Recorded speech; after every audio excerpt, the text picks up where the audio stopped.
Well, hey guys, welcome back to my channel. Let's check on Woodstock, the bin that I have different species of worms living together. Let's check and see what they have done. I have not looked in here. I'm doing it with you. So if I have any surprises, we're going to be surprised together. So let me see. Oh, look at these African nightcrawlers. They are nice. And they are definitely, oh my gosh, they're eating the wall. Look at them. They are so cool. Oh, look at them all. They're just eating that paper. They just love it. Look at this. These are all African nightcrawlers. I can guarantee you the European nightcrawlers have gone down. Let me see in the corner. Because European nightcrawlers like to hang out in corners. I don't see any in that corner. So let's dig in here and let's see what we can find in here. So this is, I like experiments like this. This is very exciting. So look along the wall. Let me see if I can bring you closer. Let's see. There you go. As you can see, look along the wall. So I have one worm here and one worm here. Look at their color. Can you tell the difference? This is an African nightcrawler and this is a red wiggler. And they all live in here together. And what I'm finding is a chunk of the European nightcrawlers have come to this side. So look at these guys, how different. So this is an African nightcrawler and this is a European nightcrawler. So if you guys want European nightcrawler starter colonies and African nightcrawler starter colonies, hit my website. I am including a 12 by 12 burlap piece so you could put on your surface and a sample pack of my worm chow. It's a kit. I call it the affordable way to worm farm. And it's cheaper than buying it by the pound and you get all this stuff with it. Oh my gosh, look down here. I just love stuff like this. Look at that.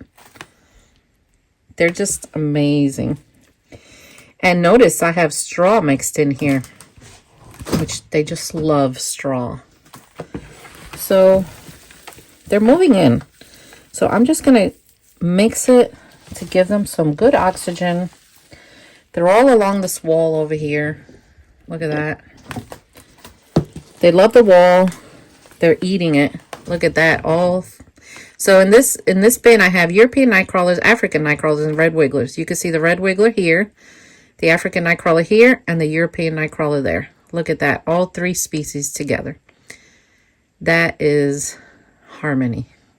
That right there is beauty. At least in my eyes. At least in my eyes. So if you haven't pressed that subscribe yet, press that subscribe button. Give me the thumbs up. Watch my videos. It just helps me out. Oh, wow. Look at this. Look at this one. That is a European nightcrawler. He is huge. Look at that. He's huge. Oh, you go back right there where you were, little guy. Or big guy. Look at them. They're annoyed because I'm messing with them. But that's all right. They know I mean well.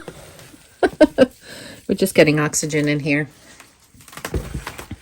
It's very important to mix your bins, in my opinion. Now, when I have them in there and they're breeding well, I try not to mess with them. I try not to mix them. But every once in a while, you got to get your hands in there and you got to mix them and get oxygen. Because lack of oxygen will make a bin go anaerobic. And that's like the last thing you want. So people have asked me, how do I know when to mix and not to mix? You know, I can't really say because I've learned that from experience. I've learned that by spending a lot of time with my worms. I've spent, in the past 22 years, I've spent thousands of hours with my worms and just learning their behavior. And people think, oh, a worm's just a worm. Oh, no. They have different behaviors, different personalities. Some are moodier than others. Some like this more than others. Some like that. So that's something that you're going to learn as time goes on. And you're going to figure it out. So if you don't spend enough time with your worms and you want to, well, go ahead. It'll be good. It'll be a good learning experience for you. It'll be nice extra care for them. They will love it. So this bin is doing very well. They are moving in. They are eating the wall. Pretty soon that wall's going to be gone. I'm just flattening it out here.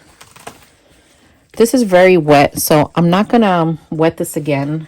I am going to surface feed here and cover it. And I'm just going to give them this paper. Oh, wow, look, a cocoon. You can tell. Look at the color. My guess is that that's a European nightcrawler cocoon. But that's one thing sometimes I can't tell.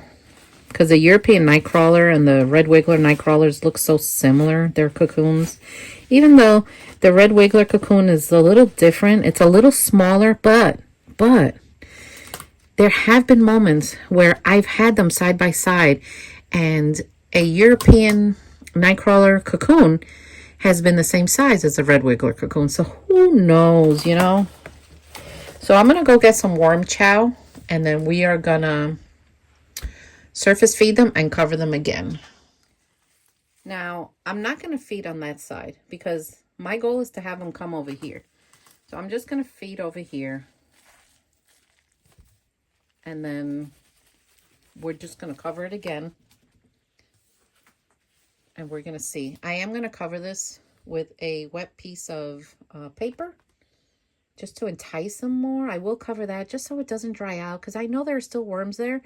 And then we're going to say, hey, come to this side, come to this side. All right.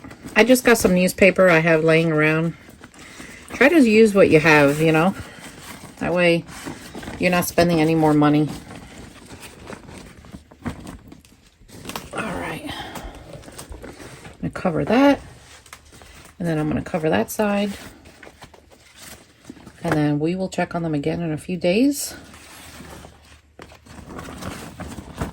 And see what they're up to. They love this wet newspaper. They just love it. So let me cover them again. So anyway, guys, I hope you learned something. And I will see you next time. Take care.